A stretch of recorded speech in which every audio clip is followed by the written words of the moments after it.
Qala al-musannifu rahimahullahu ta'ala wa dama nafa bihi fid dharain amin. Idza'u Quraisyin lirrasuli sallallahu alaihi wasallam. Idza'u, mengganggu dan menyakitinya orang-orang Quraisy kepada Rasulullah sallallahu alaihi wasallam.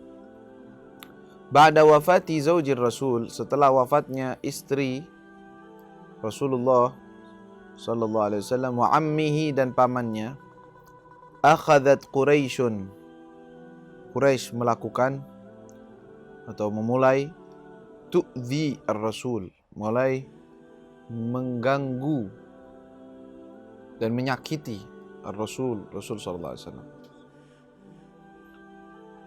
Sebelumnya mereka sudah mengganggu Rasulullah, sudah menyakiti. Itu Rasulullah di boikot 3 tahun. Mengganggunya kayak gimana lagi? Diganggu, di ini, sudah semua. Tapi ketika wafatnya Abu Thalib, mereka lebih leluasa.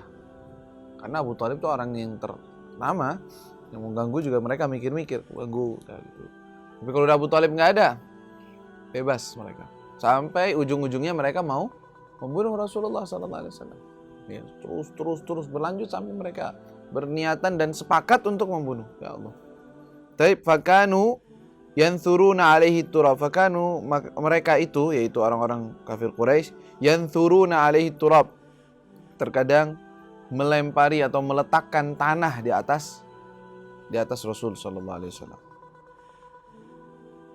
Wa yad'una, dan mereka meletakkan ausakhal hayawan, ausakh, kotoran-kotorannya hewan, alaihi, di atas beliau, fi salatihi, ketika beliau salat.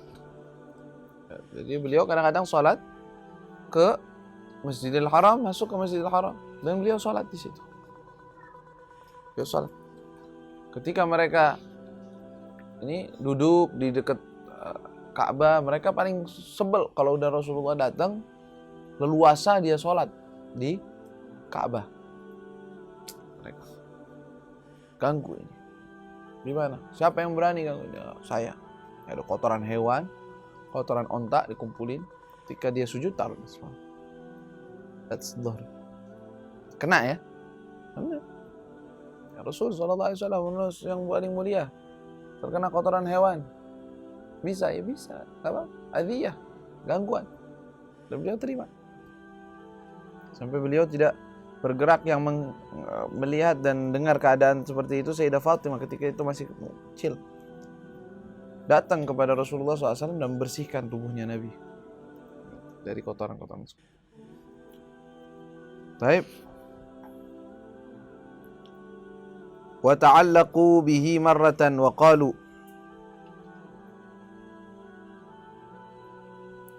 pernah suatu hari, wa ta'allaqu, mereka ta'allaqu, maksudnya seperti memegang Rasulullah, dan dalam suatu riwayat mengikat Rasulullah dengan ridanya, ditarik ridanya atau selendangnya Rasulullah itu ditarik sampai seperti dicekek Rasulullah. Ya. Cekek, ditarik dari belakang. Dan sambil mereka mengatakan, wa qalu lahu, kepada beliau, antal ladzi turid, engkau adalah orang yang menginginkan antaj'alal alihata ilahan wahidan. Engkau adalah orang yang ingin menjadikan Tuhan-Tuhan yang banyak itu adalah Tuhan satu.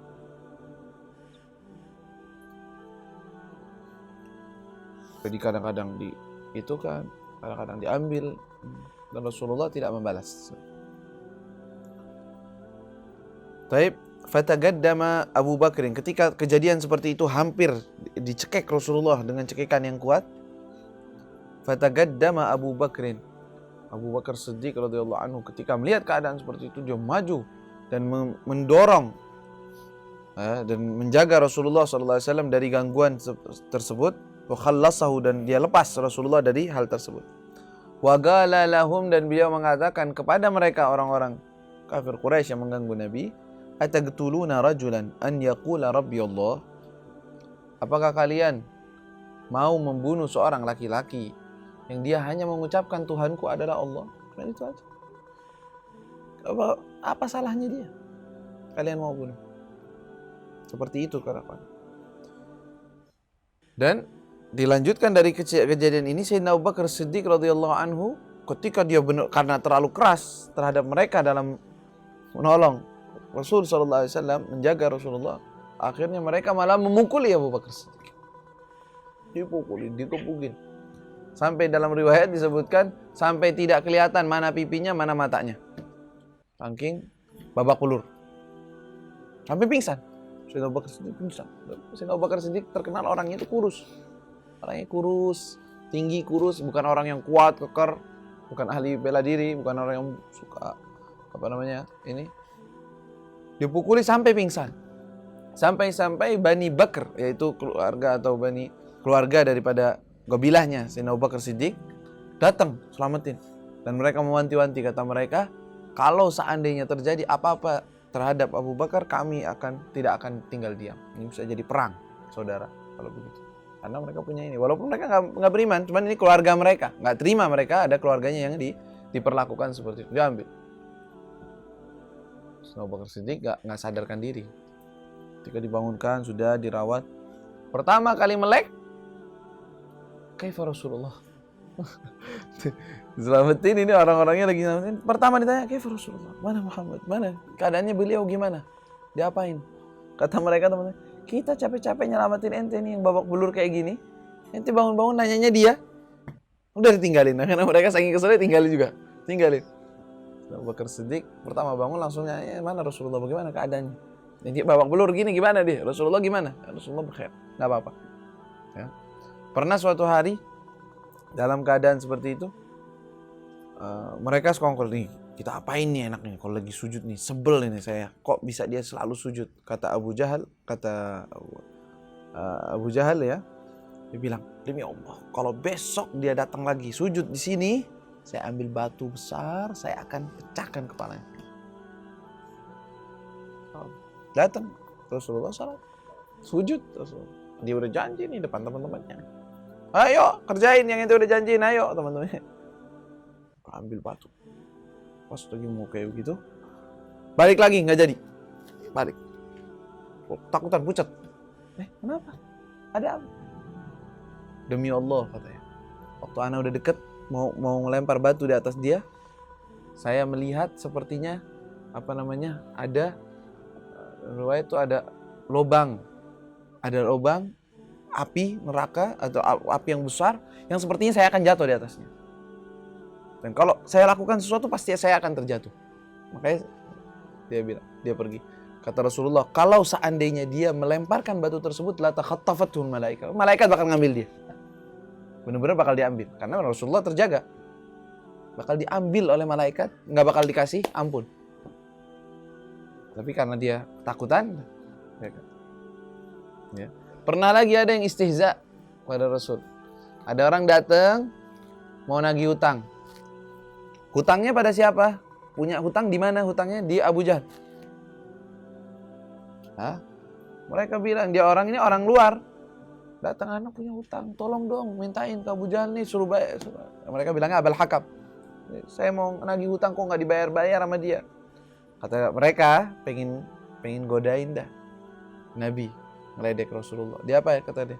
Nih saya kasih tunjukkan satu orang aja. Ente kalau minta sama dia bakal dibantu dan pasti hutang ente dibayar. Masya Allah nih orang. Siapa orang itu? Muhammad. Kalau datang, ente minta tolong sama dia. Orangnya baik, bakal nolong itu. Ya, mintain biar dia itu menagihkan hutangmu kepada Abu Jahal. Datang orang itu polos, nggak tahu apa-apa.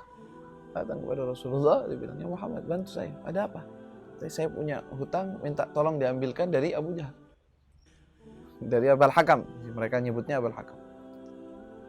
Kata Rasulullah, siapa ya? Jalan ke rumahnya, ketok, tok. Datang Abu Jahal. Buka. Ayo, ada apa Muhammad? Dengan keadaan begitu. Idfa' den, bayar den hutangnya ini orang. Iya, sekarang. Masuk ke dalam, ambil duitnya, nih bayar. Kata mereka, kok bisa? Ada apa ente? Kok begitu ketakutan begitu? Iya. Ketika dia mengetok pintu, itu hati saya langsung gemeter semuanya. Gemeter, takut. Ada apa? Pas saya buka pintu, itu sepertinya di sebelahnya dia ada singa-singa yang siap menerkam saya. Ketika dia bicara seperti itu, saya nggak bisa kecuali bilang iya. Nggak bisa ngomong lain. Iya, marah. Diambil, bayar, udah. Dia sadar ini Nabi Muhammad, tapi nggak bisa ngomong apa-apa. Udah lihat seperti itu, tetap aja nggak beriman. Subhanallah. Hidayah dari Allah. Ini tanda-tanda luar biasa nih. Di depan mata mereka tuh. Ya, tanda jujur, baik sama mereka. Ya kalau seandainya nih, Abu Jahal memeluk Islam setelah itu, setelah dia kasusnya seperti itu, dia memeluk Islam, Rasulullah bakal terima. Begitu keadaannya orangnya. Tapi tetap aja. Ya, bertahun-tahun di depannya jujur, tabah, tetap ngelihat ayat di depan dia, di depan mata, biar kita tahu dan yakini bahwa hidayah itu dari Allah. Hidayah dari Allah, bukan dari pinter, bukan dari karena kita tahu dia benar atau enggak. Karena banyak orang yang tahu dia benar, dia jujur, dia tapi enggak, saya nggak mau beriman. Banyak.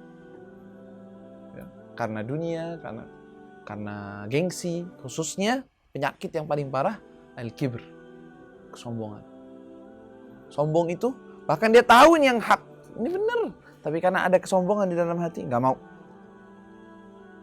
Dan itu penyakitnya iblis. Iblis dari awal apa penyakitnya? Sombong. Tahu dia benar, tahu Adam orang benar dan suruh sujud, nggak ada masalah. Nah ini penyakit kibr. Taib. Nanti setelah ini apa? Hijrah ila Taif. Fatagaddam. Nah, kita lanjut. Ya. Kala fatagaddam Abu Bakar, terjadi itu kejadian-kejadian terus banyak kisah-kisah. Ya. Rasulullah diganggu. Sampai Rasulullah berniatan untuk hijrah ke Taif. Taif suatu kota yang dekat dari kota Makkah, nggak jauh. Pergi ke sana maksudnya mau apa? Mau minta bantuan atau mengajak mereka beriman kepada Allah dan menjaga beliau, karena beliau sekarang udah nggak punya senderan. Tadinya ada Abu Thalib, ya kan? Untuk dakwahnya ini beliau perlu orang yang disenderkan, karena ini orang-orang nih kayak buas semua nih. Beliau perlu orang yang menjaga beliau untuk beliau bisa menyampaikan dakwah beliau. Ini dakwahnya beliau ini bukan untuk orang Quraisy doang nih. Ini dakwahnya beliau untuk alam semesta semua. Bayangkan Rasulullah punya risalah untuk seluruh alam, ini masih udah 10 tahun lebih masih keliling di situ-situ aja, masih belum kemana-mana. Rasulullah sabar.